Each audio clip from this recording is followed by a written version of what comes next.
హల్లెలూయా. రెండు హస్తాలు చాపి హల్లెలూయా హల్లెలూయా. మీ అందరికీ ప్రభు పేరట శుభాభివందనాలు తెలియజేస్తున్నాను. దేవుడు మిమ్మల్ని దీవించును గాక. ఆమేన్. మంచిది, మరలా మీ అందరినీ ఈ రీతిగా ఆయన సన్నిధానంలో చూడట ఎంతో ఆశీర్వాదం, సంతోషం. ఉదయకాల సమయంలో కొద్ది విషయాలు మనం తెలుసుకుందాం. ఈరోజు ప్రభు కొన్ని శ్రేష్టమైన విషయాలు మనతో మాట్లాడి మనలను ధైర్యపరచును గాక. ఆమేన్. ఆదికాండం 3వ అధ్యాయం 6, 7, 8 వచనాలు చదువుదాం. స్త్రీ ఆ వృక్షము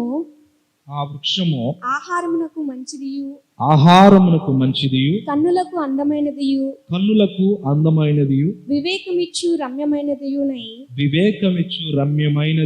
ఉండుట చూచినప్పుడు ఆమె దాని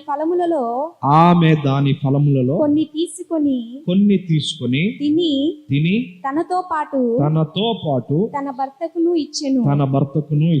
అతను కూడా తినెను. అప్పుడు వారిద్దరి కన్నులు తెరవబడెను. చూడండి, అప్పుడు వారిద్దరి కన్నులు తెరవబడెను. వారు తాము దిగంబరులమని తెలుసుకుని అంజూరపు ఆకులు కుట్టి తమకు కచ్చడములను చేసుకొనిరి. 8వ వచనం కూడా. చల్లపూటను ఆదామును అతని భార్యయు తోటలో సంచరించుచున్న దేవుడైన యెహోవా స్వరము విని దేవుడైన యెహోవా ఎదుటకు రాకుండా తోట చెట్ల మధ్యలో దాగుకొనగా దేవుడైన యెహోవా ఆదామును పిలిచి నీవు ఎక్కడున్నావనెను. చాలు. దేవునికి స్తోత్రం కలిగిన గాక. అందరికి తెలుసు కదా ఈ జరిగిన విధానం ఏంటో అందరికి తెలుసు కదా. ఆదికాండం 3వ అధ్యాయం. మరి అన్ని సండే స్కూల్ నుంచి కూడా మనం ఈ పాఠాలను నేర్చుకుంటూనే ఉన్నాం, వింటూనే ఉన్నాం. అయితే ఈ ఉదయకాల సమయం దేవుడు ఒక వినూత్నమైన కోణంతో దేవుడు మనతో మాట్లాడబోచున్నాడు. ఆమేన్. హల్లెలూయా. మనందరికి తెలుసు, ఆదిమ దంపతులైనటువంటి ఆదాము హవ్వలను దేవుడు సృష్టించాడు. అవును కదా. ప్రారంభ దినాల్లో దేవుడు ఎవరిని సృష్టించాడు చెప్పండి? మొదటిగా ఎవరిని? డౌట్ ఏంటి చెప్పండి. సందేహమా? ఆదామును సృష్టించాడు, నోవాహును సృష్టించాడు? అర్థం కావట్లేదా? మొదటగా ఎవరిని సృష్టించాడు దేవుడు? ఖచ్చితంగా ఆదాము. ఎలా సృష్టించాడంటే, దేవుడు సృష్టి మొత్తాన్ని సృష్టించాడు కదా. ఎన్ని రోజుల్లో సృష్టించాడు? 6 దినాల్లో సృష్టి అంతటిని సృష్టించాడు. సృష్టిని సృష్టించిన చివరి దినంలో మనుషుల్ని కూడా చేశాడు. ఎలా చేయాలి అనుకున్నాడు? ఒకసారి ఆ మాట చదువుదాం. ఎలా చేయాలి అనుకున్నాడు అనేది చూద్దాం. 26వ వచనం. దేవుడు మన స్వరూపమందు మన పోలిక చొప్పున. చాలు. స్వరూపము, పోలిక, 2 పదాలు ఇక్కడ కనపడుతున్నాయి. ఎప్పుడైనా ఆలోచించారా? స్వరూపము, పోలిక. అసలు ఇక్కడ స్వరూపం అంటే ఏంటి, పోలిక అంటే ఏంటి మనకు తెలియాలి. స్వరూపం అంటే ఏంటండి? అసలు స్వరూపం అంటే ఏంటి చెప్పాలి. స్వరూపం అనగా ఏంటి? ఏమనంటే తెలియదో, చదువుకుంటూ వెళ్ళిపోతున్నాం అంతే. దేవుని రూపం. ఎస్. ఇంగ్లీష్ బైబిల్లో మనం చూస్తే బై హిస్ ఓన్ ఇమేజ్ అంటే ఆయన పోలిక, స్వారూప్యం చొప్పున ఆయన సృష్టించాడు. ఇప్పుడు మనందరికి అర్థం అవ్వాలంటే ఆధార్ కార్డులు ఏం చేస్తాం మనం? ఒకవేళ ఇంకోటి కావాలి, డూప్లికేట్ ఇంకోటి కావాలనుకుంటే మనం ఏం చేస్తాం? ఆధార్ కార్డుని తీసుకెళ్ళి జిరాక్స్ షాపుల్లో ఇచ్చి, ఏమండి ఈ ఆధార్ కార్డు రెండు వైపులా యాజిటీస్ ఉండాలి. ఆయన అంటాడు కలర్ జిరాక్స్ కావాలా అయితే అని అంటాడు. ఇది ఒరిజినల్లో ఏది ఫేక్ అన్న విషయం తెలియకూడదు, అంత ప్రొఫెషనల్గా చేయాలి. ఈ మధ్య సర్టిఫికేట్లు కూడా చేస్తున్నారు అట్లాగే. ఆధార్ కార్డు దాకా వచ్చాం, కాలేజీ సర్టిఫికేట్లు, కొంతమంది ఫేక్ సర్టిఫికేట్స్ జాబ్స్లో పెట్టేటప్పుడు ఏం చేస్తారు? అసలు చదివినోడు వేరే వాడు, ఆడి ప్లేస్లో ఈడి ఫోటో పెడతారు. సాఫ్ట్వేర్ కంపెనీలలో జాబులు రావాలన్నా కూడా ఇదే చేస్తున్నారు. అర్థమైందా? సాఫ్ట్వేర్ కంపెనీల్లో ఉద్యోగం కావాలి అని అంటే కొంతమందికి ఎక్స్పీరియన్స్ లేకపోయినా ఫేక్ ఎక్స్పీరియన్స్, ఎవడో చదివిన దాన్ని ఎవడో ఎక్స్పీరియన్స్డ్ అయినటువంటి వ్యక్తిది తీసుకొని ఆ ప్లేస్లో ఫోటో ఒకటి మారుస్తాడు, మిగతాదంతా కూడా యాజ్ ఇట్ ఈస్గా ఉంటుంది.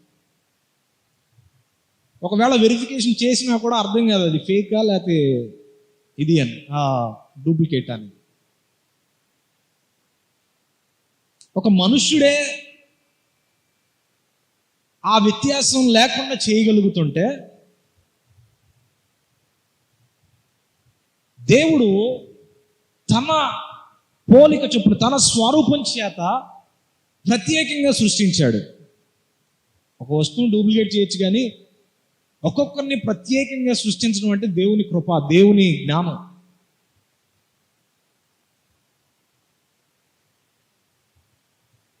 ఈ జిరాక్స్ డూప్లికేట్ చేశారు, కానీ ఎక్కడొక్కొక్క చోట దొరికిపోవచ్చు. కానీ దేవుని యొక్క పోలిక చొప్పున స్వరూపం చొప్పున ప్రత్యేకంగా సృష్టించాడు. దేనికి స్తోత్రం కలుగును గాక. Hallelujah. By his own image.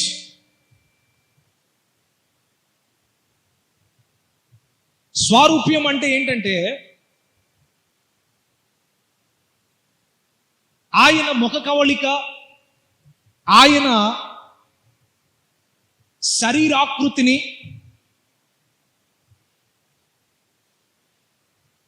చెప్పాలంటే ఇద్దరు ట్విన్స్ అన్నట్టుగా ఉంటాం కదా. చూసి ఉంటారు ఈ మధ్య ట్విన్స్ చూశారు మీరు? ఉన్నారు? ఎక్కడున్నారు?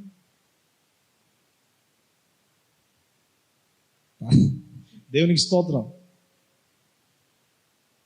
స్వరూప్యం అంటే తండ్రి ఎలా అయితే ఉంటాడో కుమారుడు కూడా అలాగే ఉంటే దాన్ని స్వరూప్యం అంటారు. లేకపోతే గర్భాన పుట్టినటువంటి పిల్లలు ఇద్దరు కూడా కమలలుగా మనకు కనపడినప్పుడు వాళ్ళిద్దరు పోలికలు ఒకేలాగా ఉంటాయి. అసలు మొదటిగా పుట్టినోడు ఎవడో, రెండోసారి పుట్టిన సెకండ్ వచ్చిన వాడు ఎవరో అర్థం కాదు.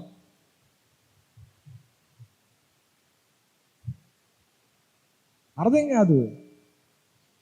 దీనిని స్వరూప్యం అంటాము.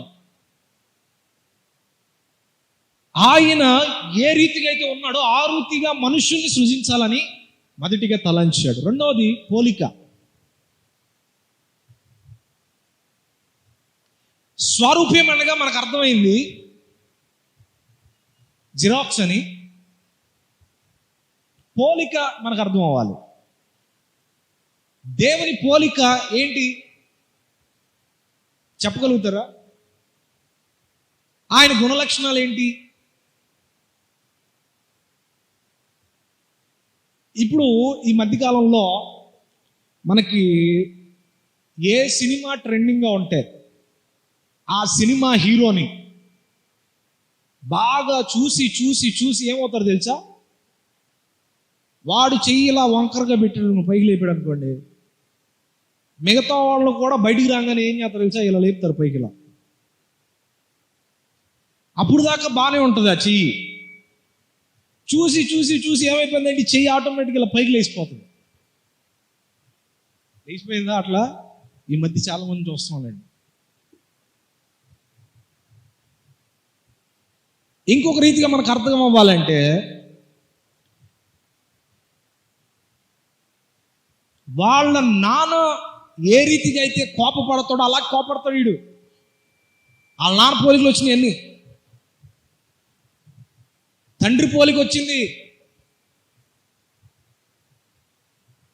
ఆ నడక, ఆ ప్రవర్తన తండ్రి పోలికలే అన్నీ. లేకపోతే నిద్రలో వీడు కాలేస్తాడు, అచ్చం వాళ్ళ నాన్నలాగే. పోలిక, ఇది పోలిక. తండ్రి పోలిక చొప్పున కుమార్తెలను దేవుడు చేశాడు. అసలు తండ్రి స్వారూప్యం ఏంటి, తండ్రి పోలిక ఏంటనంటే ఆయన ప్రేమ కలిగిన వాడు, పరిశుద్ధుడు.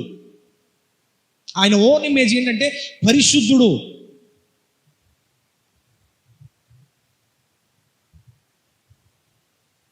దేవుడు మనుషులను సృష్టించిన రీతి ఎలాంటిదంటే, ఆయన తలంపుల్లో ఉన్న ఉద్దేశం ఏంటంటే, నా పోలిక చొప్పున ఒక పురుషుణ్ణి నేను చేయాలి, ఒక సృష్టిని నేను సృజించాలి, ఈ సృష్టి అంతటిని కూడా వాళ్ళకే ఇవ్వాలి.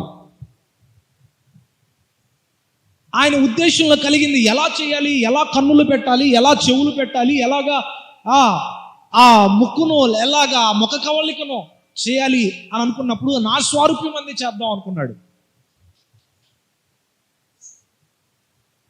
ఆయన స్వారూప్యంలో ఏమేమి ఉన్నాయి ఆయనలో? ఆయన పరిశుద్ధుడని ఆయన పేరు. రెండవదిగా ఆయన న్యాయాధిపతి అని రకరకాల పేర్లు ఉన్నాయి. బైబిల్ అధ్యాయంలో ఎన్నో రకాల పేర్లు ఉన్నాయి దేవునికి. పరిశుద్ధుడు, యథార్థవంతుడు, నీతిమంతుడు, సమాధానకర్తని అనేక పేర్లు ఉన్నాయి. బై హిజ్ ఓన్ ఇమేజ్, మనుషుడు ఓన్ ఇమేజ్గా సృష్టించబడ్డాడు. కానీ ఆయన పోలికగా ఉన్నటువంటి ఇవన్నీ కూడా మనుషుల్లో నింపాడు దేవుడు. దేనికి స్తోత్రం కలిగింది గాక. హల్లెలూయా. ఎప్పుడైతే సృజించాడో వారి నాసిక రంధ్రాల్లో తన ఆత్మను కూడా ఉంచినప్పుడు ఫ్రెష్గా వాళ్ళు ఎలా కనబడ్డారంట? మొదటిగా ఆయన పోలికగా ఉన్నారు, ఆయన స్వారూప్యాన్ని ధరించుకున్నారు. తర్వాత ఆయన పోలికతో వారు ఏదైనా వనంలో ఉన్నారు. ఆయన స్వారూప్యము ఎంతో అద్భుతమైనది, రమ్యమైనది. ఆయన పోలికలు అంటే ఆయన నీతి, యథార్థత, ప్రవర్తన కలిగినటువంటి దేవుని పోలిక మనుషుల్ని కూడా వచ్చినాయి. అర్థమవుతుందా? జాగ్రత్త, బాగా అర్థం చేసుకోండి. ఇవన్నీ చోట్ల మీకు చెప్పబడవు. ఇవన్నీ మంచి గొప్ప విషయాలు, మనల్ని బలపరిచే విషయం. ఆయన స్వారూప్యం అయితే మనుషునికి వచ్చింది, కానీ ఆయన పోలిక మాత్రం మనుషునికి రావట్లేదు. ఆయన పోలిక యథార్థవంతుడు, నీతిమంతుడు, న్యాయాధిపతి, పరిశుద్ధమైన జీవితం, పరిశుద్ధమైన నేత్రాలు, పరిశుద్ధమైన నడవడిక, పరిశుద్ధమైన చూపు కలిగిన వాడు. ఆయన పోలికగా మనుషుడు ఉన్నాడు అనంటే ఏదేనో తోటలో సృజించబడినంత కొంతకాలం వరకు ఆయన పోలికగా ఉన్నారు. తర్వాత దేవుడు సంతోషించాడు. ఆహా, నా స్వరూపాన్ని ఇచ్చాను, అలాగే నా పోలికలు కూడా ఇచ్చాను. ఎంత బాగుంది! మీరు ఇద్దరు ఫలించి అభివృద్ధి పొంది ఈ భూమి అంతటిని నింపేయండరా అన్నాడు దేవుడు. ఏమన్నాడు? మీరు ఫలించి అభివృద్ధి చెంది ఈ భూమి అంతటిని నింపండి, సంతోషించండి, ఆనందించండి. ప్రతి సాయంకాలంలో నేను వస్తాను, నేను మీతో మాట్లాడతా, చల్లటి వేళ నేను వస్తాను. అద్భుతంగా మన అందరం కలిసి నివసిద్దాం, జీవిద్దాం అని దేవుడు ఉద్దేశించి వారిని దీవించి పంపించాడు. అయితే తన స్వారూప్యంలో కొనసాగుతున్నారు, దేవుని స్వారూప్యంలో కొనసాగుతున్నారు, దేవుని పోలికలో కొనసాగుతున్నారు. మరణము లేని శరీరంతో ఉన్నారు, జీవం కలిగిన శరీరంతో ఉన్నారు. నడుస్తూ ఉంది ఈ జీవితం, ఎంతో సంతోషంగా, ఆనందంగా వెళ్తూ ఉన్నారు. ఈలోపు అపవాది ఒక చోటకు వచ్చాడు. హలో ఆదాం అండి, ఎలా ఉన్నారు? దేవుడు భలే సృష్టించాడు మిమ్మల్ని, ఆయన పోలిక అని చెప్తున్నాడు, ఆయన పోలికలు అని చెబుతున్నాడు, ఆయన స్వారూప్యం అని చెబుతున్నాడు కదా. మీకు విషయం చెప్పనా, ఇంకా మీరు పరిపూర్ణంగా ఆయన స్వరూపంలో లేరు, ఇంకా పరిపూర్ణంగా ఆయన పోలికలు మీకు రాలేదు. అందుకని ఏం చేయాలో తెలుసా, మీరు నేను చెప్పిన మాట వింటే పరిపూర్ణంగా దేవుడు అంటూ వాళ్ళు అయిపోతారు. అంటే ఆయన ఇమేజ్లోకి మీరు వచ్చేస్తారు, బై హిజ్ ఓన్ ఇమేజ్. నువ్వు ఆయన స్వారూప్యంలోకి, ఆయన పోలికలోకి వచ్చేస్తారు మీరు. అవునా?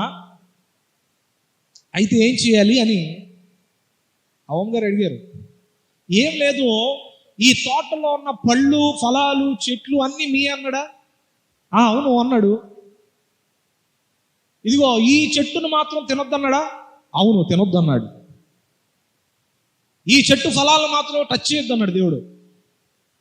అదిగో అది సీక్రెట్. ఏంటి ఆ సీక్రెట్ అంటే, ఈ చెట్టు నుంచి వస్తున్న ఫలాలు మీరు తింటే అసలు పరిపూర్ణంగా దేవుని స్వారూప్యంలోకి వచ్చేస్తారు, పరిపూర్ణంగా దేవదూతలు వంటి వాళ్ళు అయిపోతారు అని చెప్పడం మొదలుపెట్టాడు. దేవదూతలు వంటి వాళ్ళు అయిపోతారు మీరు. దేవుడు గొప్పవాడా, దేవతలు గొప్పయ్యా? నోరు తెరవండి అమ్మా. దేవుడే గొప్పవాడు.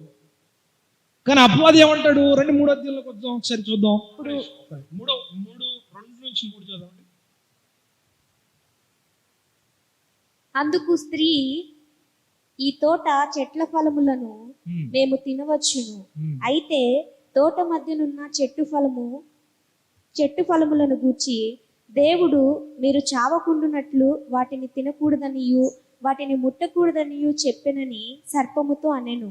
అందుకు ఆ సర్పము, మీరు చావనే చావరు, ఏలయనగా మీరు వాటిని తినుదినము మీ కన్నులు తెరవబడిననియు. ఒక్క నిమిషం, మీరు వాటిని తినుదినమున మీ కన్నులు తెరవబడుననియు అనే పదాన్ని వాడిని చూసారు అక్కడ.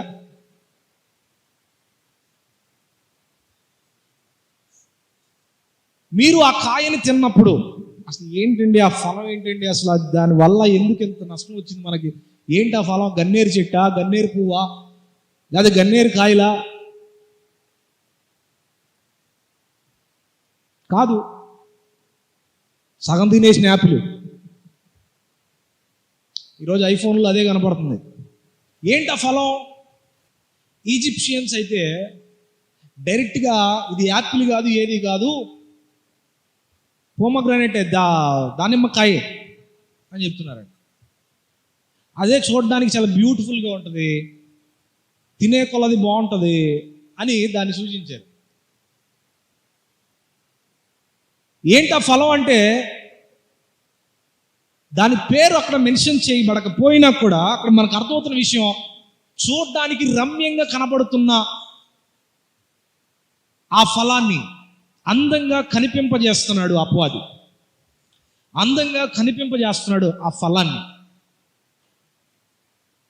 కన్నులు ఇవి మీరు ఎప్పుడైతే తింటారో మీ కన్నులు తెరవబడతాయి. అంటే దేవుడు సృష్టి చేసినప్పుడు ఈ రెప్పల్ని అతికిచ్చేసాడా ఫెవికాల్ వేసి? ఏమ్మా, మీరు ఎప్పుడైనా విన్నారా అట్లాగా? దేవుడు సృష్టించినప్పుడు ముక్కు, చెవులు, నోటిని, అన్ని అవయవాలను ఇచ్చేసి కన్నులు మాత్రం ఆయన చేయలేదు. అప్పుడు మూసేశాడా? మూసాడా దేవుడు? లేదు.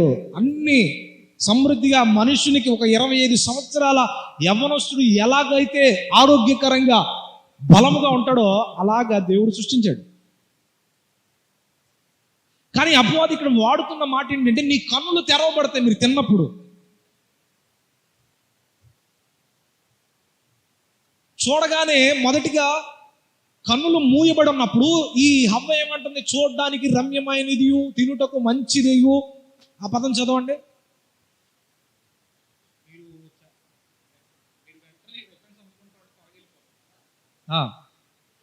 అందుకు ఆ స్త్రీ ఈ తోట చెట్ల ఫలములన్నిటిని మేము తినొచ్చు కానీ అయితే తోట మధ్యనున్న చెట్ల ఫలములను గూర్చి తోట మధ్యలో ఉన్న చెట్ల ఫలముల గురించి మాత్రం దేవుడు మీరు చావకుండునట్లుగా వాటిని తినకూడదనియు. చూడడానికి ఎలా ఉందంట అది ఫస్ట్. ఇప్పుడు కళ్ళు ఉన్నాయా లేవా వాళ్ళకి? ఉన్నాయి. తర్వాత అపవాది వాడుతున్న పదం ఏంటి? మీ కన్నులు తెరవబడతాయి అంటుంది. చూడడానికి అందంగా రమ్యంగా ఉందని అవ్వ భావించింది. ఇది తిన్నారు అనుకోండి, మీ నేత్రాలు తెరవబడతాయి. ఎంత అర్థం ఉందో దానిలో. మీ నేత్రాలు తెరవబడతాయి, మీరు దేవదూతల వలె మారిపోతారు. దేవుడు సృష్టించింది ఎలా సృష్టించాడండి? ఆయన స్వరూప్యము చొప్పున, ఆయన పోలిక చొప్పున. కానీ సాతాను అంటాడు, మీ కన్నులు తెరవబడతాయి, మీరు దేవదూతల వల్ల మారిపోతారు. అంటే వాడు అక్కడే డిగ్రేడ్ చేస్తున్నాడు, అక్కడే దేవదూతలే గొప్పవన్నట్లుగా చూపించాడు. ఇంగ్లీష్ వర్స్లో మనం చూస్తే అది దేవుని స్వరూప్యమందుగా కనబడుతుంది, పరిపూర్ణతలోకి తీసుకొచ్చేస్తాడు. అంటే వీళ్ళకి అప్పుడు దాకా పరిపూర్ణతలో లేనట్టుగా చూపించాడు. యాజ్ ఇట్ ఈస్ గా నా తండ్రి పోలిక చొప్పున నేను సృష్టించబడ్డాను అన్న భావన వాళ్ళలో లేకుండా చేశాడు. దేవుడు సృష్టించినప్పుడు ఎలా సృష్టించాడంటండి?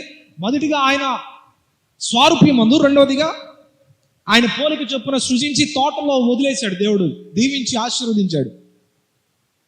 కానీ అపవాదం వచ్చి అంటది కదా, ఆయన పోలికలోకి, ఆయన స్వరూప్యంలోనికి పరిపూర్ణంగా మీరు రావాలంటే. తెలుగులోనేమో దేవదూతలు అని మాట్లాడుతుంది, ఇంగ్లీష్ ట్రాన్స్లేషన్స్లో ఎలా ఉంటుందంటే దేవుని పరిపూర్ణ స్వరూప్యంలోకి మీరు వస్తారు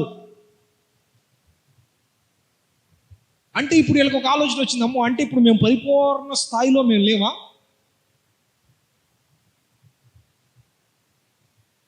ఇలాంటి సందేహాలు కొన్ని తీసుకొస్తూ ఉంటాడు అపవాది. దేవుడు నీకు తోడుగా ఉన్నాడు, నీవు ఎక్కడ అడుగు పెడితే అక్కడ దేవుని యొక్క హస్తము నీకు తోడుగా ఉన్నది అని వాగ్దానం చేస్తే, దేవుని హస్తం ఉంటుందంటారా తోడుగా అనే సందేహాలు. దేవుడు నన్ను నిజంగా దీవిస్తాడంటావా? కానీ ఇక్కడ రాయబడిన మాట, మొదటిగా హవ్వ చూడగలిగింది అంటే తన నేత్రాలు పనిచేస్తున్నాయి, చూడడానికి రమ్యంగాను ఆకర్షణీయంగాను, ఆహారానికి తినుటకు మంచి ఆహారంగా కనబడుతుంది. ఈ అపవాదం ఏం చేసిందంటే, అవును ఈ ఫలం తింటే ఖచ్చితంగా మీ నేత్రాలు తెరవబడతాయి. ఆ పదం చదవండి, నేత్రములు తెరవబడతాయి అనే పదం చదవండి. మీ కనులు తెరవబడతాయి. స్త్రీ ఆ వృక్షము ఆహారమునకు మంచిదనియు, ఆహారానికి మంచిదిగా కనబడింది, కన్నులకు అందంగా కనబడింది, వివేకమిచ్చే రమ్యమైనదిగా మార్చబడిందంట. చూసినప్పుడు ఆమె దాని ఫలములలో కొన్ని తీసుకొని, చాలు ఆ ఫలములలో కొన్ని ఫలాలు తీసేసుకున్నప్పటికీ చూడడానికి బాగున్నాయి కదండి, తీసేసుకుంది. ఈ సర్పము ప్రేరేపించింది, మీరు దేవుని పోలికలకు సమృద్ధిగా వస్తారు. అప్పుడు దేవుడు తెలుసుకుంటాడు, మీకు మంచి చెడులు అనేవి తెలుస్తాయి, మంచి చెడులు అనేవి తెలుస్తాయి. దేవుడు ఎలా సృష్టించాడు? ఆయన పోలికగా. నేను మధ్య మధ్యలో అడుగుతూ ఉంటా, చెప్పాలి త్వరగా, మీరు చెప్తూ ఉంటే నాకు కూడా కొంచెం మీరు కనెక్టింగ్లో ఉన్నారని తెలుసు. ఆయన ఎలా సృష్టించాడు? ఆయన స్వరూప్యమందు. ఆయన ఏమి జత చేశాడు? వాళ్ళకి పోలికను జత చేశాడు.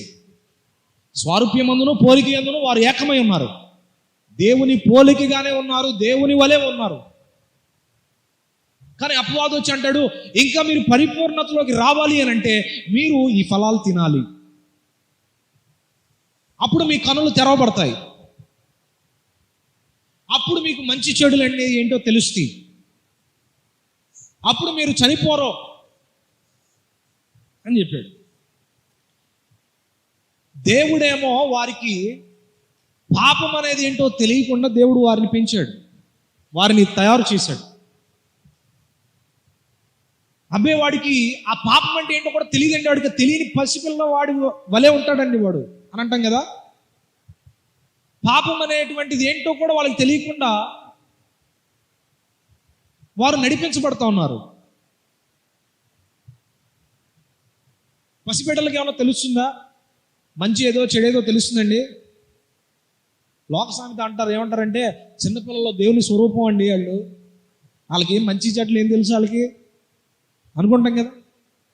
దేవుడు కూడా అలాగే పరిపూర్ణంగా దేవుని స్వారూప్యమందు దేవుని పోలికయందు సృష్టించి వారిని దీవించి ఆశీర్వదించాడు.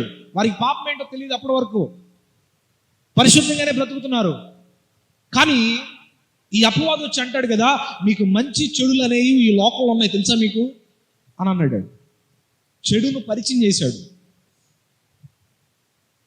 పరిచయం చేసి అంటున్నాడు కదా, ఇదిగో ఈ ఫలాలు తినంగానే మీ కళ్ళు డింగుని ఓపెన్ అయిపోతాయి.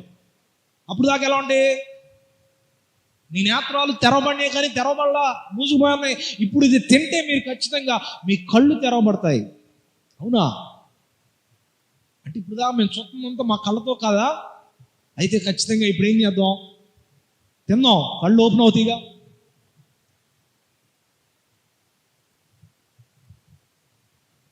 అంటే వీళ్ళు ఏమీ తెలియనటువంటి ప్యూర్ హార్టెడ్గా ఉన్నారు. వీళ్ళ హృదయము, వీళ్ళ నేత్రాలు, వీరి నడవడిక అంతా కూడా పరిశుద్ధంగానే ఉంది అప్పటి వరకు కూడా. కానీ అపవాది ప్రేరేపణ ఏం చేశారంటే, చెప్పిన మాటకు లోబడి ఇంకా మేము పరిపూర్ణతలకు రాలేదేమో, ఇంకా దేవుని స్వారూప్యంలోకి రాలేదేమో, కనుక ఏం చేద్దాం, దేవుడు అట్టాయి చెప్పుకుంటాడులే కాబట్టి తినేద్దాం అని ఒకటి కాదంట, ఆ పళ్ళన్నీ తీసుకొని చేతిలో వేసుకునేట్లాగా మొదటిగా హవ్వ తినేసింది. తర్వాత ఆదాము తిన్నాడు. తిన్న వెంటనే వాళ్ళకి ఏమనిపించిందంట? చదవండి దాని కింద వచనాల్లో. అప్పుడు వారిద్దరి కన్నులు తెరవబడెను. అప్పుడు వారిద్దరి కళ్ళు తెరవబడ్డాయంట. వారు తాము దిగంబరులమని తెలుసుకొని వారు దిగంబరులను అప్పుడు తెలుసుకున్నారు. అప్పుడు వరకు వాళ్ళు మేము దిగంబరులుగా ఉన్నామే, మా సిగ్గును కప్పుకోవాలి అనే ఆలోచన వాళ్ళకి లేదు. చిన్నపిల్లలు చూడండి, రోడ్డు మీద పిల్లల్ని వదిలేసాం అనుకోండి, వాడికి డ్రెస్ ఉందా లేదా అని చూసుకోండి, బయటకు వచ్చేస్తారు. సిగ్గు అంటే ఏంటో తెలియదు. అరే నేను ఇలా దాక్కోవాలి లేకపోతే ఇలా ఉండాలని తెలియదు వాళ్ళకి. కానీ ఇప్పుడు ఏంటంట, వారు అప్పుడు తెలుసుకున్నారు, కన్నులు అప్పుడు తెరవబడ్డాయి. ఏ కన్నులో చెప్పనాయి? పాపపు కన్నులు. హల్లెలూయా, హల్లెలూయా. అప్పుడు తెరవబడ్డాయి పాపపు కన్నులు. అప్పుడు దాకా చూశారు, అప్పుడు దాకా ఆస్వాదించారు, అప్పుడు దాకా ఆనందించారు, అప్పుడు దాకా సంతోషించారు, చూసిన ప్రతిదీ కూడా తిన్నారు. కానీ ఎప్పుడైతే ఈ అపవాది చెప్పిన ఈ పోలిక ఏదైతే ఉందో, ఇంకా మీరు పరిపూర్ణతలోకి రావాలి, మీ నేత్రాలు తెరవబడాలి అని ఎప్పుడైతే అపవాది వచ్చి వీళ్లను ప్రేరేపించిందో, ఆ ప్రేరేపణకు లొంగిపోయి ఆ ఫలాలను తిన్నారు. తిన్న తర్వాత ఏమైపోయిందంట, వాళ్ళు కంగారు పడిపోతున్నారు తిన్న వెంటనే. ఏంటి ఆ కంగారు? అరే నువ్వేం బట్టలు లేకుండా ఉన్నావు, నేను బట్టలు లేకుండా ఉన్నా, వస్త్రాలు ఇప్పుడు అర్జెంటుగా మనకు కావాలి, ఇప్పుడు ఎలా ఎలా ఎలా అని చెప్పేసి గబగబా వెళ్ళి అంజూరపు ఆకులను తెచ్చుకొని వారి మొలలను, సిగ్గును కప్పుకున్నారంట. అప్పుడు తెలిసి వచ్చింది వీళ్ళకి, పసిపిల్లల మనస్తత్వంలో నుంచి, పసిపిల్ల స్వారూప్యంలో నుంచి, దేవుని స్వారూప్యంలో నుంచి ఇప్పుడు ఎలా వచ్చారు బయటికి? వీళ్ళు మనుష్యులుగా వచ్చేసరిగా పాపపు నేత్రాలతో వారి జీవితం ప్రారంభమైంది. అక్కడి నుంచి అప్పుడే పాపపు కన్నులు తెరవబడ్డాయి, ఆత్మీయ నేత్రాలు మూయబడ్డాయి. అప్పుడే పాపము ప్రారంభమైంది. అంతవరకు కూడా పరిశుద్ధ పోలిక ఉంది, ఆయన స్వారూప్యం ఉంది, ఆయన పోలికలు ఉన్నాయి. ఆ పోలికలన్నీ పోయినాయి. అప్పటి వరకు వారు చూస్తున్నదంతా కూడా శ్రేష్టకరంగా కనబడుతుంది. కానీ తర్వాత ఈ నేత్రాలు ఎప్పుడైతే తెరవబడ్డాయో, అయ్యో ఇప్పుడు మేము ఇలా ఉండడం కరెక్ట్ కాదు అని వెళ్ళి కప్పుకోవడం మొదలు పెట్టేశారు. పసిపిల్లల వంటి మనస్సులో నుంచి ఇప్పుడు పాపపు నేత్రాలతో పాపమును ధరించుకున్న మనిషిగా, పాపమును తిన్న మనిషిగా లోకంలో ఏలడం ప్రారంభించాడు. ఆ తర్వాత నుంచి దేవుని సన్నిధిలో నుంచి వారు దేవుని స్వరం వినపడుతుంది. ఆయన ప్రతి చల్లటి పూట సాయంకాలం ఆయన ఏదేను వరంలోనికి అడుగు పెట్టాడు. అడుగు పెడుతున్నప్పుడు ఆయన పాదాల శబ్దాలు వీళ్ళు వింటున్నారు. ఆయన అడుగు పెడుతున్న ఆ యొక్క శబ్దం వాళ్ళు గ్రహించారు. గ్రహించి ఏం చేస్తున్నారో తెలుసు, అమ్మో ప్రభు వచ్చేసాడు, మనల్ని సృష్టించిన సృష్టికర్త వచ్చేసాడు, ఇప్పుడు ఆయనకి ఏం చెప్పాలి, మేము మమ్మల్ని ఇలా చూస్తే ఎలాగా, మమ్మల్ని ఇలా చూసాడంటే మేము ఏం చెప్పాలి ప్రభుకి, ఏం అర్థం కావట్లేదు అని వెళ్ళిపోయి పొదల్లోకి వెళ్ళి దాక్కున్నారు, చెట్ల పొదల్లోనికి. చదవండి అన్నమాట. చల్లపూటన ప్రతి చల్లపూటన ఆదామును అతని భార్యయు తోటలో సంచరించుచున్న దేవుడైన యెహోవా స్వరము విని దేవుడైన యెహోవా ఎదుటికి రాకుండా అప్పుడు దాకా వీళ్ళు దేవునితో ముచ్చటించే వాళ్ళు. ఇప్పుడు దేవుని స్వరం వినపడుతుంటే ఏమైపోతుందంట, దేవుని స్వరం వినపడంగానే పారిపోయారు వీళ్ళు.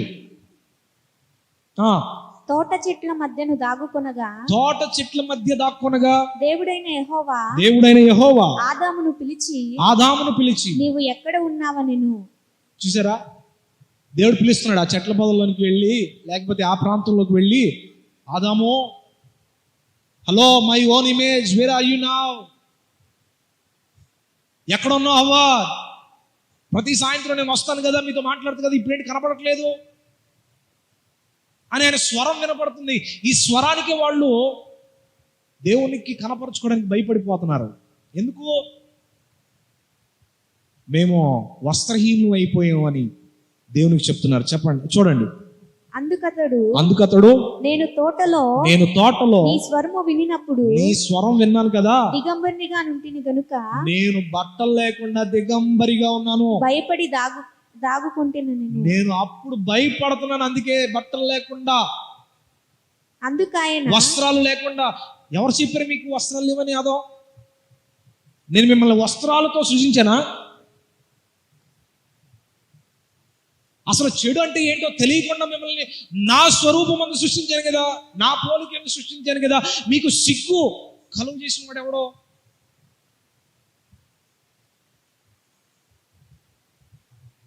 ఇప్పుడు చిన్నపిల్లలు ఉన్నారండి ఇంట్లో, పసిబిడ్డలు ఉన్నారు, వాళ్ళకి స్నానం చేపిస్తాం మనం.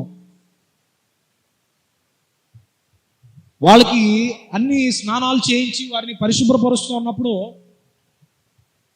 ఎలాగైతే మనం ఆ ప్రేమ ఆప్యాయతను చూపుతామో, దేవుడు కూడా అలాగే సృష్టించుకుని అలాగే ఆ ప్రేమ ఆప్యాయతగా ఉన్నాడు. ఇప్పుడు ఆయనకే కనపరుచుకోవడానికి మేము దిగంబరులు అని తెలుసుకున్నాం. చెప్పాలంటే వస్త్రహీనులుగా ఉన్నాం. నీ ఎదుట ఎలా కనపడతాం మేము? దేవుడికి ఆశ్చర్యం వేసింది. అరే, నేను సృష్టించింది బట్టలతో మేము సృష్టించలేదు, వస్త్రాలతో సృష్టించలేదు, చంటి పిట్టల వల్ల నేను సృష్టించాను కదా. అసలు మీకు సిగ్గు కలిగిందని ఎవరు చెప్పారు మీకు? ఆ మాట చదవండి. అందుకాయన నీవు దిగంబరివని నీకు తెలిపిన వాడెవడు? అసలు నీకు చెప్పింది ఎవరో అర్థమవుతుందండి. అదా బయటికి రా, స్వరం వినపడుతుంది కానీ లోపల ఉన్నా బయటికి రా అంటే, అయ్యా నాకు వస్త్రాలు లేవు, నేను దిగంబరిగా ఉన్నాను, అందుకే నాకు భయం కలుగుతుంది నేను చూడాలంటే. అవునా? వస్త్రహీనత, దిగంబరత్వం ఎవరు చెప్పారు నీకు? ఈ మాటలు ఎవరు చెప్పారు? అంటే అపవాది అయినటువంటి సాతానుగాడు వేసిన వలలో పడిపోయారు. దేవుని భయంకరమైన కోపాన్ని రేపెట్టేశారు. దేవుడు శిక్షించాలని వెతకట్లేదు, దేవుడు వారిని శిక్షించాలని, వారిని దండించాలని వెతకట్లేదండి. ఆయనకి తెలుసు, ఆ ఫలాన్ని తింటున్నప్పుడు తెలుసు, అపవాదితో మాట్లాడుతున్నప్పుడు తెలుసు,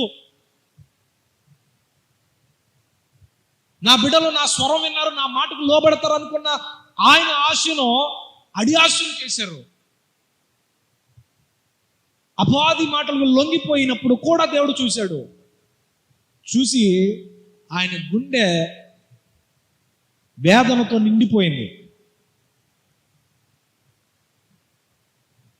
ఆయన గుండె వేదనతో నిండిపోయినప్పుడు ఆయన ప్రతి సాయంకాలము వారి వద్దకు వచ్చేటప్పుడు ప్రతిదినం వచ్చినట్లు రాలేదు, ప్రతిదినం మాట్లాడుతున్నట్టు మాట్లాడలేదు. వేదనతో, ఆదాం ఎక్కడున్నావు?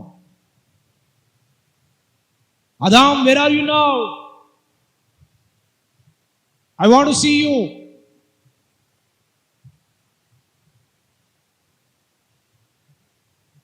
ఆ మాటకి ధైర్యం సరిపోవట్లేదు. ఆ మాటకి ఆదాము హవ్వలకు ధైర్యం సరిపోవట్లేదు. అయ్యా, మీ చెట్ల పొదల్లో దాక్కున్నాం. ఎప్పుడైతే ఆజ్ఞ అతిక్రమించాడో అప్పుడే వారిని దండించేసి వారిని హతమార్చేయచ్చు కదా. ప్రతి క్షణము ఆయన పరిశీలన చేస్తున్నాడు కదా. మీరు చూడండి, బిగ్ బాస్లో మనం ఈ మధ్య కాలంలో ఈ షో బాగా వైరల్ అయిపోయింది. చూడకూడని కార్యాలన్నిటినీ కూడా చూస్తున్నారు. మనకి కన్ను సింబల్ కనబడుతుందా ఆ బిగ్ బాస్లో? ఆ నేత్రం చూస్తున్నట్లుగా ఒక కన్ను కనబడుతుంది. చూస్తారా మీరు అందరు బిగ్ బాస్? ఏమ్మా? అప్పుడప్పుడు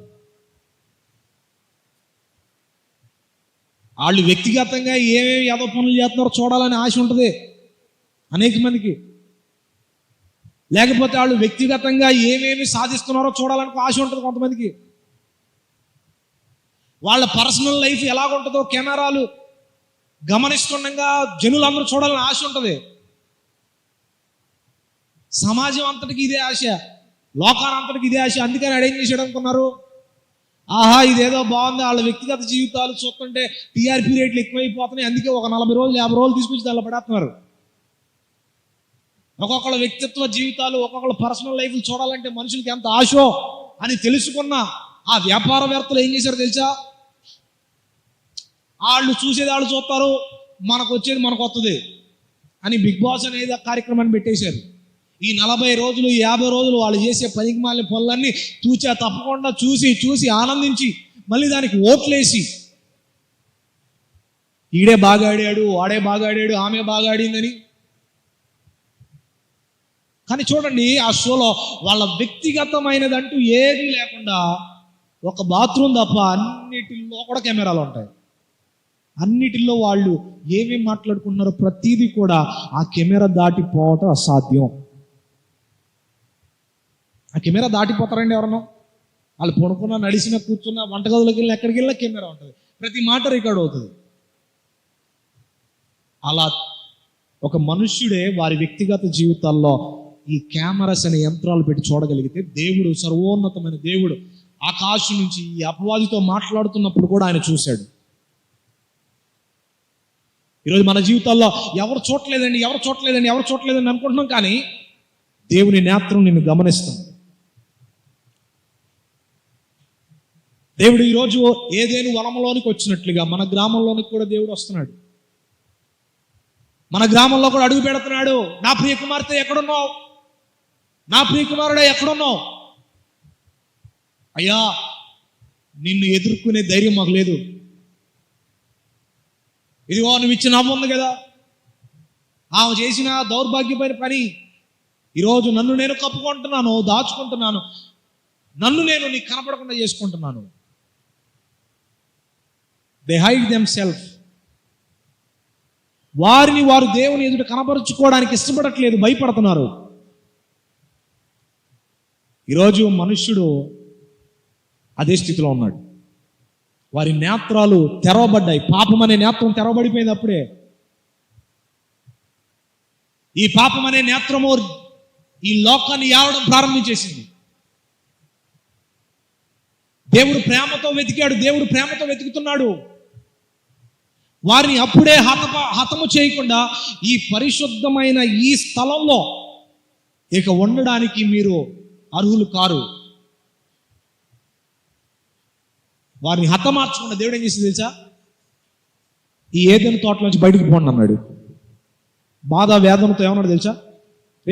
మా ఇంట్లో నుంచి బయటకు పోండిరా మీరు, నా గుండెకు గాయం చేశారు మీరు. నా ఇంట్లో నుంచి పోండిరా మీరు, ఎంత ప్రేమగా సృష్టించుకున్నాడు మిమ్మల్ని, నా స్వరూపం చొప్పున, నా పోలిక చొప్పున.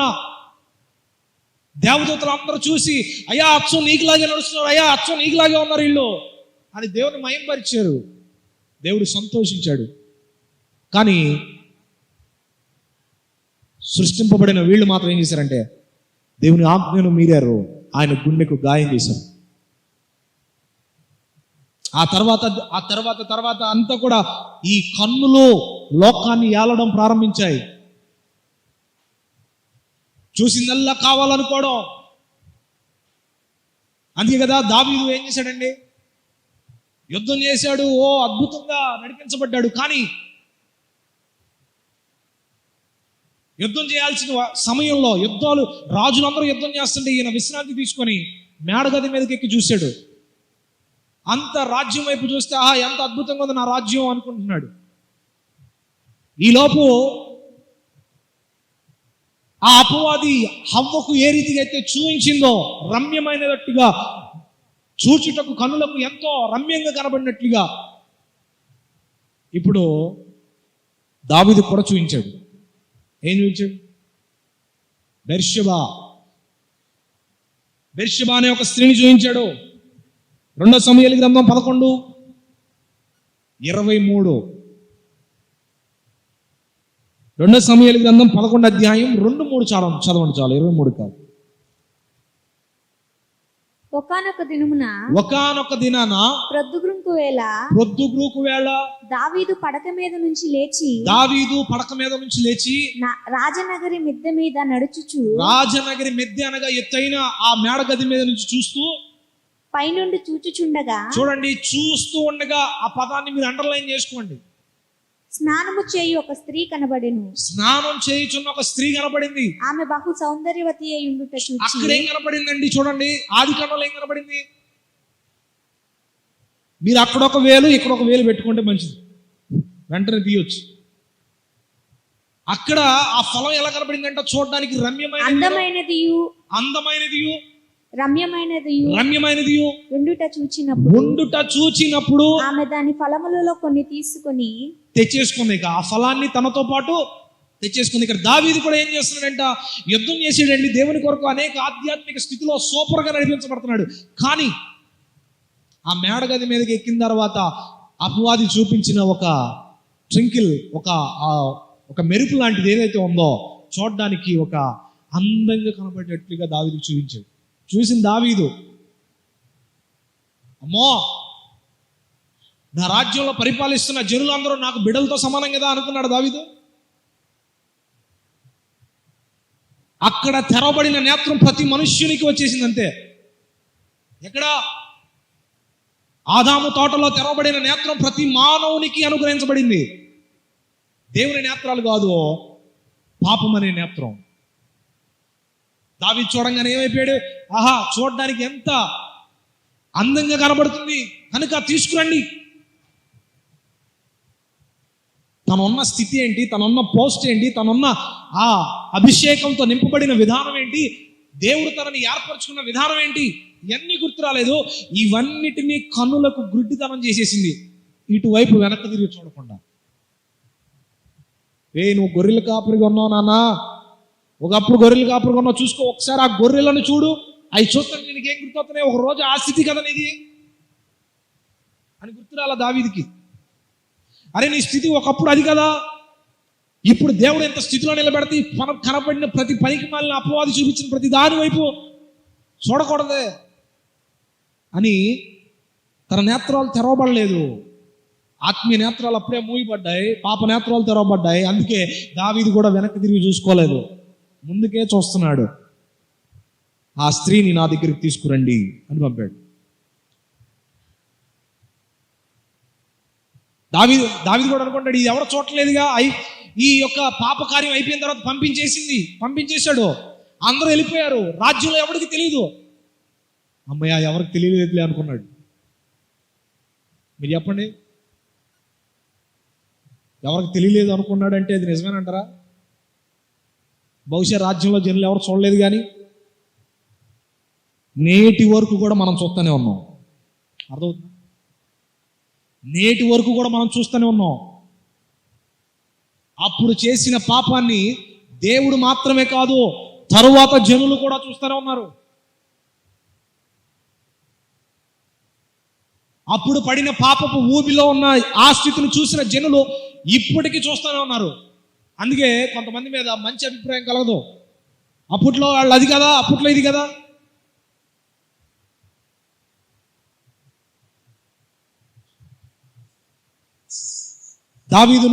దావీదు వైపు కేంద్రీకరించింది ఆయన నేత్రాలు చూశాయి. అరే, నిన్ను చూసి నేను సూర్యుడు, వీరుడు, రాజాదిరాజుగా నిన్ను హెచ్చించి చక్రవర్తిగా మార్చాను కదరా. అయ్యో దావీదు, ఏంటి నువ్వు కూడా? బాధ, వేదనతో నింపడిపోయాడు దేవుడు.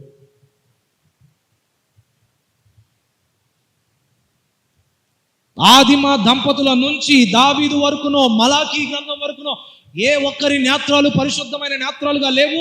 దేవుని నేత్రాలు మూయబడ్డాయి, ఆత్మీయ నేత్రాలు మూయబడ్డాయి. ఇప్పుడు పాప నేత్రాలే లోకాన్ని ఏలుబడి చేస్తున్నాయి. కనబడిందల్లా కావాలి. రే, చూడ్డానికి ఆవిడ అంత అందంగా కనబడుతుంది, లేదా ఆవిడకి వివాహమైంది. వివాహమైనా పర్లేదు, మన పని మనం కానిద్దాం. లేదు, ఆవిడ ఒకరి సొత్తు అయినా పర్లేదు, ఈ ఎంగిలి కంచం తిందాం.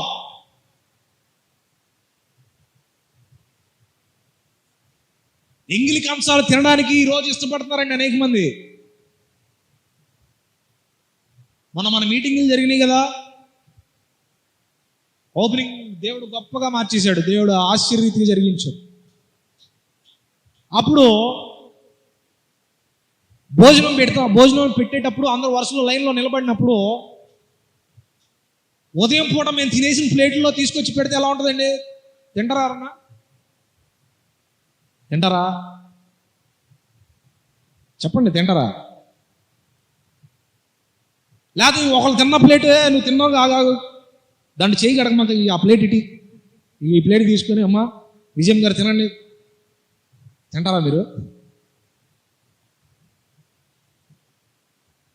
అమ్మ మార్తం గారు తినండి, మీరన్నా తినండి, ఆమె తినండి, మీరన్నా తినండి అంటే, ఒకవేళ నా మీద ప్రేమతో బహుశా మొత్తం వెళ్ళిద్దేమో లోపలికి బలవంతంగా. అమ్మ కుమారి ఆంటీ గారు, మీకు ఏమైనా ఎత్తి తింటారా? అది తింటారా మీరు? తినరు. అదే తన భార్య తన భర్తలో ప్లేట్లు తినమంటే తినిద్దా? బ్రహ్మాండంగా తినేస్తాం. అలాగే ఈరోజు ఏం చేస్తున్నారంటే, ఎవరో తిన్న ఎంగిలి ఇస్త్రాకుల మీద నేత్రాలు వేస్తున్నారు, కన్నులు పడుతున్నాయి.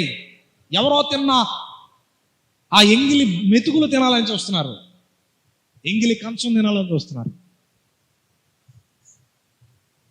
అరే, వివాహం అయిపోయి ఒకరి స్వాస్యం రావిడ, వారిద్దరు ఏక శరీరులై ఉన్నారు. ఈ అపవాది నేత్రాలు కలిగినాడు, చూడడానికి రమ్యంగా కనపడంగానే ఈ ఎంగిలి కంచం నాకు కావాలి అనుకునే వాళ్ళు ఉన్నారు, కొంతమంది ఉన్నారు. దరిద్రమైన పరిస్థితుల్లోకి ఈ లోకం నడిపించబడుతుందో తెలుసా? అదొక్కటే కాదండి, కనబడుతున్న అంతా కావాలి. ఆ సీట్ నాకు కావాలి, ఆ హోదా నాకు కావాలి, అధికారం నాకు కావాలి. కనబడుతున్నదంతా కూడా. అపవాది దావీదు దగ్గరికి వచ్చాడు, విజయాన్ని పొందుకున్నాడు. అలాగే ఆదాము అవ్వల దగ్గరికి వచ్చాడు, విజయాన్ని పొందుకుంటున్నాడు. కనబడుతున్న వారందరూ కూడా పాప నేత్రాలతో నింపబడిపోయారు. అపవాది సంతోషిస్తున్నాడు. కానీ యేసుక్రీస్తు ప్రభుల వారి మధ్యలో వచ్చారు. దేనికి స్తోత్రం కలుగును గాక.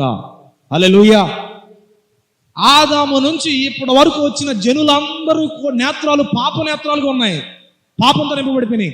కానీ ఒకరి తర్వాత ఒకరికి ఆదాము, తర్వాత అబ్రహాము, ఇస్సాకు, యాకోబులు, వీళ్ళందరికీ కూడా తరతరాలు ఈ పాప నేత్రాలు ఒక వారసత్వంగా వచ్చేసినాయి, ఒక చైన్ లింక్గా వచ్చింది, చైన్.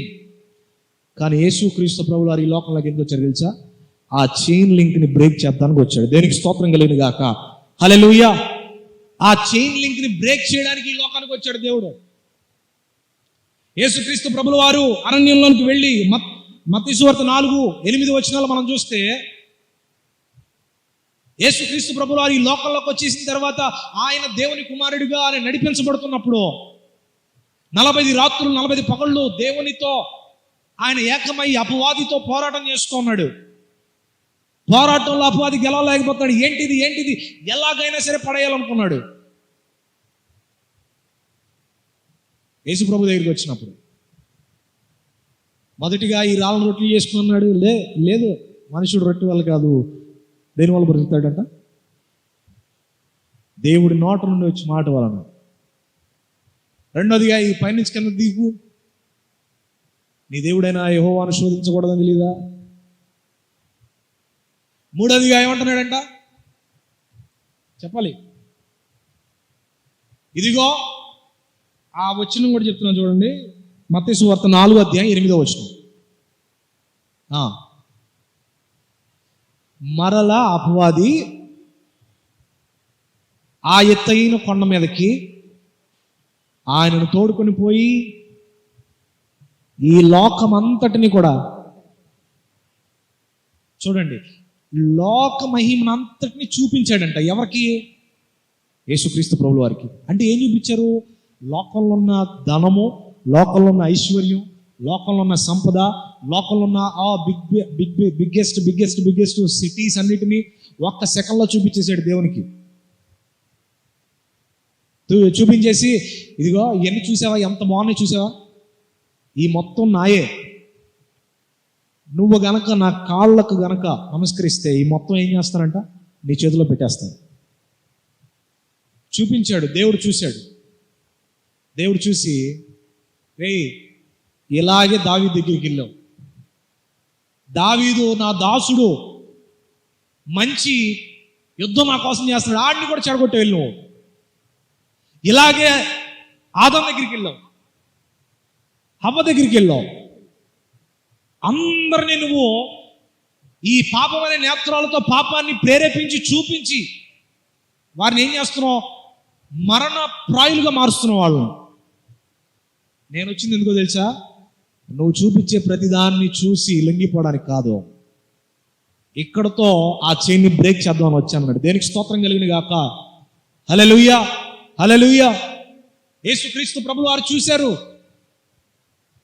ఇవన్నీ నాయే, నా తండ్రే కదా వీటన్నిటిని కలుగు చేసింది అని దేవుడు నా మహిమపరిచాడు. అపవాదిని తరిమి కొట్టాడు. దేనికి స్తోత్రం కలిగిన గాక. హల్లెలూయా. మొదట్లో ఆదాం అన్నాడా, అవ్వ అన్నాదా, సాతానా నా దగ్గర నుంచి పో అంటే ఈ సృష్టికి ఎంత నాశనం వచ్చేదా? దావీదు యొద్దకు వచ్చాడు, దావీదుని అడిగాడు, సాతానా నీవు చూపించావు, వాళ్ళందరూ నా రాజ్యంలో ఉన్నటువంటి బిడ్డలే, అంటే నా కుమారులు, నా కుమార్తెలు, నా సహోదరులే, పోరా అని అంటే దావీదు పడిపోయాడని రాయబడి ఉండేదా? ఇప్పటికీ మనం చూసేవాళ్ళమా? మన తర్వాత తరాలు కూడా ఈ దావీదు చేసిన పని చూస్తాయి. తర్వాత తరాలు కూడా ఈ దావీదు చేసిన పని చూస్తాయి. అప్పుడే ఈయన మాటలుంటే ఏమైపోయేది? ఈయన పాప జీవితం బయటికి కనబడేది. అన్ని విషయాల్లో నమ్మకస్తుడిగానే ఉండిపోయేవాడు, యథార్థవంతుడిగానే ఉండిపోయేవాడు. దావీదు కూడా జయించలేకపోయాడు. కానీ యేసుక్రీస్తు ప్రభువు వారు అంటారు కదా, నీవు తెరచిన ఆ పాప నేత్రాలు మూసి ఆత్మీయ నేత్రాలు తెరవడానికి నేను వచ్చాను నా జనులకి. దేనికి స్తోత్రం కలిగిన గాక. ఈరోజు సంఘముగా కూడి ఉన్న మనందరి జీవితాల్లో కూడా ఆయన మనతో మాట్లాడుతున్న మాట ఏంటి తెలుసా? ఇప్పుడు పాప నేత్రాలు మూయబడాలి, ఆత్మీయ నేత్రాలు తెరవబడాలి. దీనికి స్తోత్రం కలిగిన గాక. హల్లెలూయా. పాప నేత్రాలు ఈరోజు అనేక సంఘాల్లో, క్రైస్తవ జీవితంలో ఇప్పటి వరకు కూడా ఆ నేత్రాలు కొనసాగింపు జరుగుతుంది, పాప నేత్రాలే. కానీ యేసుక్రీస్తు ప్రభువువారు మనకు జ్ఞాపకం చేస్తున్నాడు కదా, మొన్నటి వరకు మీరు పాపం అనే నేత్రాలతోనే నింపబడ్డారు, ఇప్పుడు నా కృప ద్వారా, నా ఆత్మ ద్వారా, పరిశుద్ధాత్మ నడిపింపు ద్వారా మీ నేత్రాలు, పాప నేత్రాలు మూయబడాలి. అపొస్తలుడైన కార్యం 9:9 పాప నేత్రాలు మూయుటకు ఆయన వచ్చాడండి. అపొస్తలుడైన పౌలు గారు, ఇదిగో క్రైస్తవులందరినీ హతమార్చాలని ద్వేషంతో నింపబడిపోయాడు. కనబడుతున్న క్రైస్తవులు దేవుని ఆరాధిస్తుంటే చూడలేకపోయాడు, దేవుని మహిమపరుస్తుంటే చూడలేకపోతున్నాడు. క్రైస్తవులు ఎక్కడ కనపడినా ఒళ్ళు మండిపోతుంది. ఎవరికి? ఈ సౌలుకి. దేవుడు సౌలును చూశాడు. సౌలును చూసి దమస్కు అనే పట్టణ ప్రాంతంలో అతన్ని దేవుడు ఎదుర్కొని, సౌలా నువ్వెందుకు నన్ను హింసిస్తున్నావయ్యా? ఎప్పుడైతే దేవుని దర్శనాన్ని ఈ సౌలు చూశాడో అప్పటికప్పుడే తన నేత్రాలు మూయబడ్డాయి. ఆ నేత్రాలు ఒక్కసారిగా కనపడడం ఆగిపోయినాయి. చూడండి, ఆ మాట చదవండి. అతడు 3 దినములు చూపు లేక గుడ్డివాడిగానే ఉన్నాడు. అన్నపానములేమి పుచ్చుకొనకుండెను. చూసారండి, 3 రోజుల పాటు అన్నం తినలేదు, ఏం తినలేదు. తన కళ్ళు మూయబడ్డాయి, ఏమీ కనబడట్లేదు. ఈరోజు ఈ వాక్యం వింటున్నటువంటి నీకు నా దేవుడు ప్రత్యక్షమై మాట్లాడుతున్న మాట, యేసు నామమున నీ పాప నేత్రాలు మూయబడును గాక. ఆమేన్, హల్లెలూయా. పాప నేత్రాలు సౌలుకు మూయబడ్డట్టుగా ఈరోజు సంఘమునకు కూడా పాప నేత్రాలు మూయబడాలి. క్రైస్తవ సంఘం పాపం అనే నేత్రాన్ని మూయబడాలి. అది గ్రామంలో అయి ఉండొచ్చు, పట్టణంలో అయి ఉండొచ్చు, వేరే దేశాల్లో అయి ఉండొచ్చు, కానీ ఎక్కడున్నప్పటికీ కూడా నీ నేత్రము, పాప నేత్రాలు మూయబడాలి.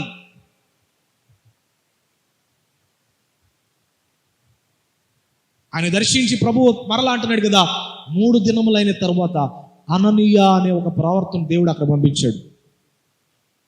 పంపించి ప్రార్థన చేయగా ఒక సేవకునితో చెప్పాడు, అననీయ నీతో పని పడింది, అయ్యా చెప్పండి తండ్రి అని దేవునితో మాట్లాడుతూ, సౌలు అనే ఒక వ్యక్తి నేత్రాలు మూసేశా నేను.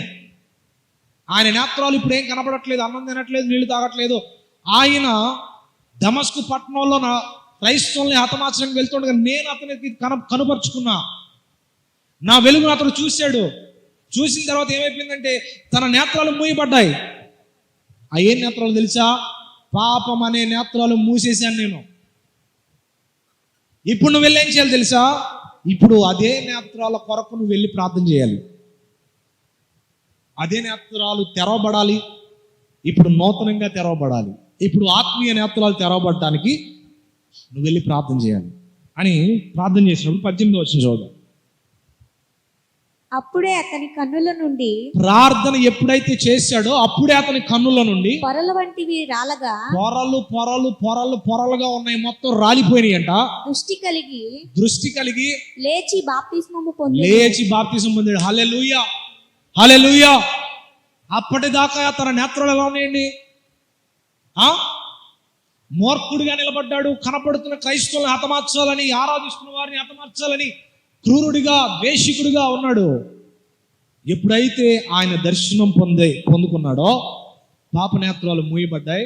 ఇప్పుడు తన దాసుని ద్వారా దేవుడు తన మనోనేత్రాలను తెరిచాడు. దేనికి స్తోత్రం కలిగిన గాక. హల్లెలూయా. మనోనేత్రాలు తెరవబడగానే కండ్ల ఎదుట ఉన్న పొరలు రాలిపోయినాయి. పాపం అనే పొరలు రాలిపోయినాయి. అప్పటిదాకా చూసే చూపు ఒకటి, ఇప్పుడు నుంచి చూస్తున్న చూపు మరొకటి. అప్పటిదాకా చూసే చూపు పాపం చూపు, ఇప్పుడు చూసేది పరిశుద్ధమైన చూపు. అప్పటిదాకా క్రైస్తవులు అంటే ద్వేషం కలిగేది చూస్తేనే, ఇప్పుడు క్రైస్తవులను చూస్తేనే అధికమైన ప్రేమ కలుగుతుంది. అప్పటి వరకు స్త్రీలను చూస్తేనే పాపం అనే ఆ చూపు ఇప్పుడు స్త్రీలను చూస్తుండగానే నా సహోదరి, నా సహోదరులు అని కనపడాలి మనకి. అప్పటి వరకు చూస్తున్న చూపు, అరే వీడు చూడడానికి కనపడుతున్నాడే అని పాపము కనపడుతుంది. ఇప్పుడు ఈ వర్తమానం విన్న తర్వాత, మన నేత్రాలు తెరబడిన తర్వాత కనపడుతున్న వాళ్ళు నా సహోదరులు, నా సహోదరులు, నా బిడ్డలో అని చూడటం మొదలు పెట్టాలి. అప్పటిదాకా పాపం అనే నేత్రాలతో నింపబడిన ఈ వ్యక్తి ఇప్పుడు పరిశుద్ధమైన నేత్రాలతో ఆయన తిరిగి మరలా నూతన పరచబడ్డాడు. ఇక అప్పటి నుంచి నడుస్తూ ఉన్నాడు, వెళ్తూ ఉన్నాడు. ఇక దేవుని కొరకు బ్రతకడం నేర్చుకొని నా జీవితం ఇక దేవునికే అంకితం అనుకున్నాడు. దేనికి స్తోత్రం కలిగిన గాక. అప్పటిదాకా లోకమంతా నీకే ఇచ్చేస్తా, లోకమంతా నీదే అని అపవాది యేసుక్రీస్తు ప్రభు దగ్గరికి వచ్చి మాట్లాడడం చూసాం. ఈ లోకంలో మునిగి తేలాడు అని దావీదు దగ్గరికి వచ్చి చెప్పడం చూసాం. ఈ లోకమంతా మీదే, ఇక సమస్తం మీకు చావు అనేది ఉండదు అని చెప్పిన అపవాదికి లోబడిపోయారు ఈ ఆదిమ దంపతులు. ఈ లోకం అంతా మీదే అని చూపించాడు. కానీ ఈ నేత్రాలు తెరవబడిన తర్వాత ఈ లోకం నాది కాదు, పరలోకం నాది అనే నేత్రాలు తెరవబడాలి. దేనికి స్తోత్రం కలిగింది గాక.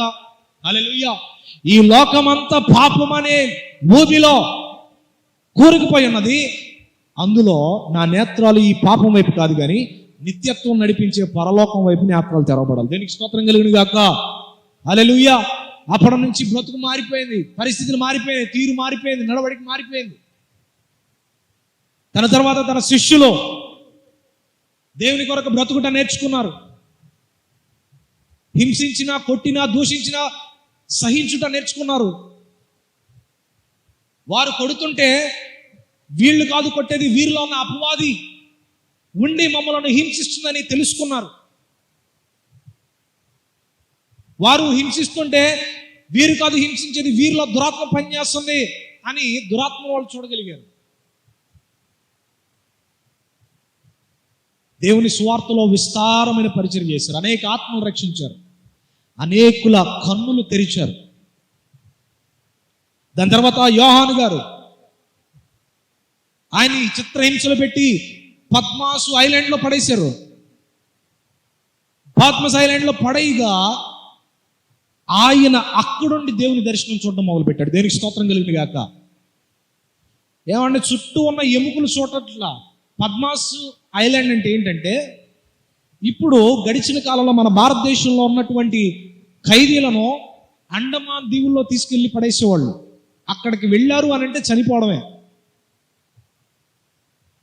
గతంలో ఐలాండ్ ఎలా ఉండేదంటే మనుషులు జీవించదగ్గ ఐలాండ్ కాదు అది.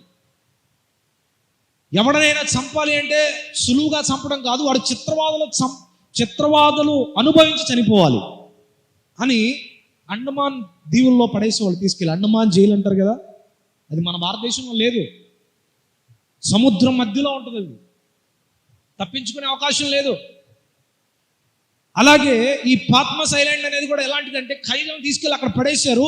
అనేక మంది అక్కడికి వెళ్ళారు, తిరిగి రాలేదు, వెముకలుగా మారిపోయారు. ఐలాండ్లో వదిలిపెడితే అన్ని అస్థిపంజరాలే కనబడుతున్నాయి. వాళ్ళకి కనబడుతున్న ఆ దృశ్యాన్ని చూడట్లేదు. కనబడుతున్న ఆ దృశ్యాన్ని, ఈ ఎముకలను, ఈ పురుగులను, విష జంతువులను చూడట్లేదు. నేరుగా పరలోక సంబంధమైన రానున్న దినముల్లో జరగబో కార్యములు ఏంటో అక్కడ నుండే దేవుని దర్శనాలు చూస్తూ ప్రకటనల గ్రంథం రాశాడు. దేనికి స్తోత్రం కలిగింది గాక. హల్లెలూయా. మీకు ఎలా ఉందో తెలియదు కానీ రోమాలను ఎక్కబోడ్చుకుంటున్నాయి. దేనికి స్తోత్రం కలిగింది గాక. ఆ పద్మాస్ ఐలాండ్లోనే ఉండి కనబడుతున్న వెముకలు చూసి కృంగిపోలేదు. కానీ ఇప్పుడు మనోనేత్రాలు తెరబడిన వాడు కనుక ఆకాశం వైపు చూసి రానున్న దినాల్లో దేవుడు ఎలా భూమి మీదకి దిగి రాకపోతున్నాడో దేవుని దర్శనాలు చూశాడు. పరలోకంలో అడుగు పెట్టాడు, పరిశుద్ధులతో అడుగు పెట్టాడు. ఈ నేత్రాలతో మనం ఏం చూడాలంట? దేవుని దర్శనాలు చూచే నేత్రాలుగా మారిపోవాలి. దేనికి స్తోత్రం కలిగింది గాక. ఈ నేత్రాలతో ఏం కనబడాలి తెలుసా? దేవుని పరలోక సంబంధంగా నీ నేత్రాలు మార్చబడాలి. దేవుడు ఏ రీతిగా చూస్తున్నాడో మరలా ఆయన స్వారూప్యంలోకి రావాలి. యేసుక్రీస్తు ప్రభుల వారు ఆయన చూస్తుండగా నేను ముఖం మీద ఉమ్మేస్తుంటే ఆయన ఏమన్నాడు తెలుసా? Father, they do not know what they are doing, forgive them. ఎందుకు ఆ నేత్రాలు వచ్చినాయి తెలుసా? పరిశుద్ధుడు కనుక, పరిశుద్ధ నేత్రాలు ఆయనలో ఉన్నాయి కనుక. ఎవడైనా మనల్ని చిన్న గాయపరిస్తేనే వెంటనే వెళ్ళి చూసి ఎవడో ఆడు చూసి పట్టుకుని కొడతామే. నేరుగా గడ్డాన్ని పెరిగేస్తున్నా కూడా, ముఖం మీద ఉమ్మేస్తున్నా ఆ జనులను ప్రభు చూస్తున్నా కూడా, రే ఒక్క మాట నేను కనుసైగి చేస్తే దేవదూతలు వచ్చి మిమ్మల్ని హతమారుస్తారా అని చెప్పాడు దేవుడు? చెప్పలేదు. ఎందుకు? ఆయన నేత్రాలు ప్రేమ కలిగిన నేత్రాలుగా మారిపోయింది. దేనికి స్తోత్రం కలిగింది గాక. ఇప్పుడు మరలా ఏం రావాలంట? ఆ ఓన్ ఇమేజ్లోకి మనుషుడు రావాలి. యేసుక్రీస్తు ప్రభువుల ద్వారా మొదటిలో ఏంటంట? He created human being by his own image. ఆయన స్వారూప్యంలో సృష్టించుకున్నాడు. ఇప్పుడు మనుషుడు క్రీస్తు తర్వాత ఆయన స్వారూప్యంలోకి రావాలని యేసుక్రీస్తు ప్రభుల వారిని పంపించాడు. దేనికి స్తోత్రం కలిగింది కాక.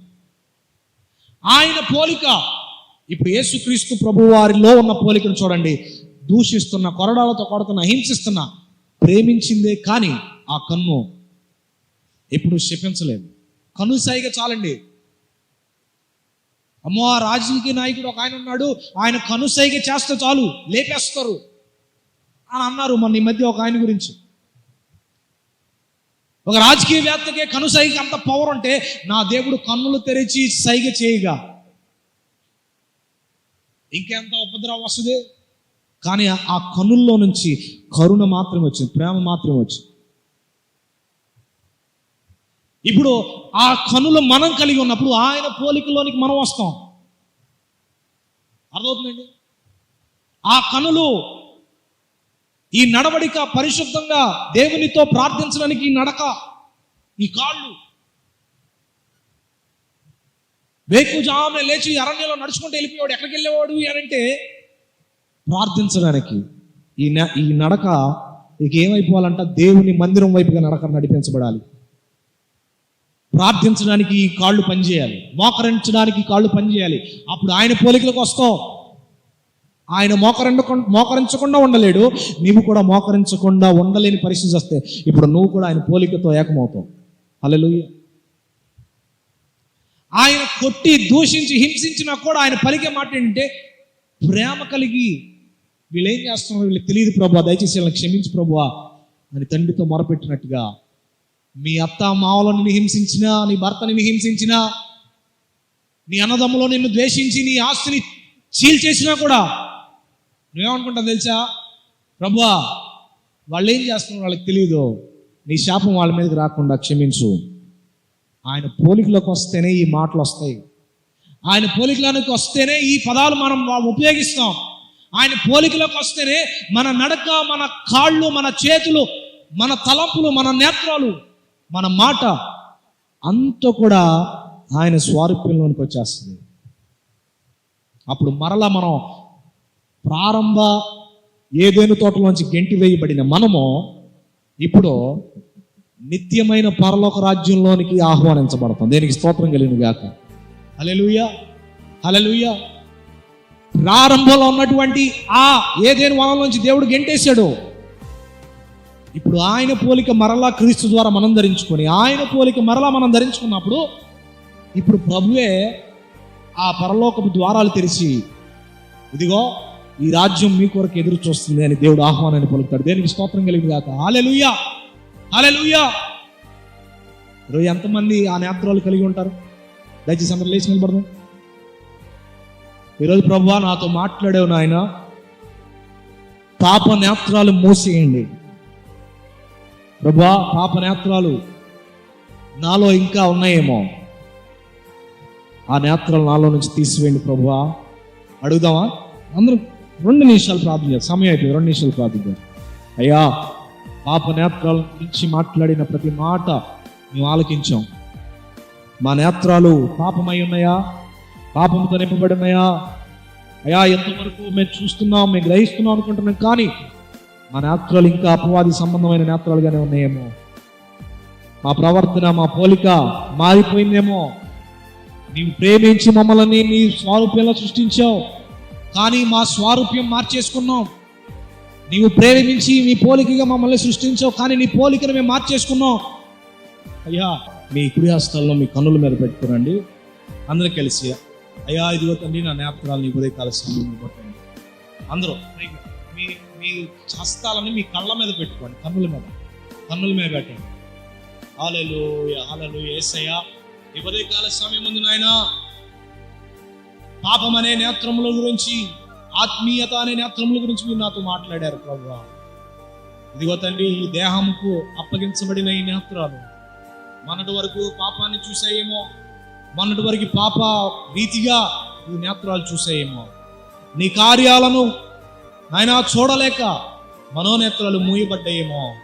ఈరోజు నాయన అపవాది ప్రేరేపిస్తుండగా ఆదాము హవ్వలు వారి మనోనేత్రాలు కోల్పోయారు ప్రభువా. అపవాది ప్రేరేపించగా దావీదు మనోనేత్రాలు కోల్పోయాడు నాయన. ఈరోజు యేసుక్రీస్తు ప్రభుల వారిగా నీవు నీ కనులకు కూడా అపవాది ప్రేరేపించగా వాడిని చితక కొట్టిన దేవా, నీకే వందనాలు, స్తోత్రాలు చెల్లిస్తున్నాం. అయ్యా ఇదిగో తండ్రి, నీ రాకతో మా మనోనేత్రాలు తెరిచిన దేవా, నీకు వందనాలు. ఈరోజు ఈ సంఘంలో చేర్చబడిన అయ్యా ఇదిగో తండ్రి, సౌలు పౌలుగా మార్చుటకు తన నేత్రాలు తెరిచావు. ఈరోజు ఆయన ఇదిగో తండ్రి పద్మాస్ ఐలాండ్లో ఉన్నటువంటి అయా పద్మాసులంకలో యోహాను నేత్రాలు మీరు తెరిచినట్లుగా మీ దర్శనములో చూసే కృప ఈ నేత్రాలకు దయచేయండి అయ్యా. మీ వాక్యమును చదివే బాధ్యత ఈ నేత్రాలకు దయచేయండి అయ్యా. మనోనేత్రాలను తెరవమని ప్రార్థిస్తున్నాం అయ్యా. దర్శనాలు చూచి అయ్యా ఇదిగో తండ్రి నీ సన్నిధిలో ఇంకా ముందుకు నడిపించే కృప దయచేయండి.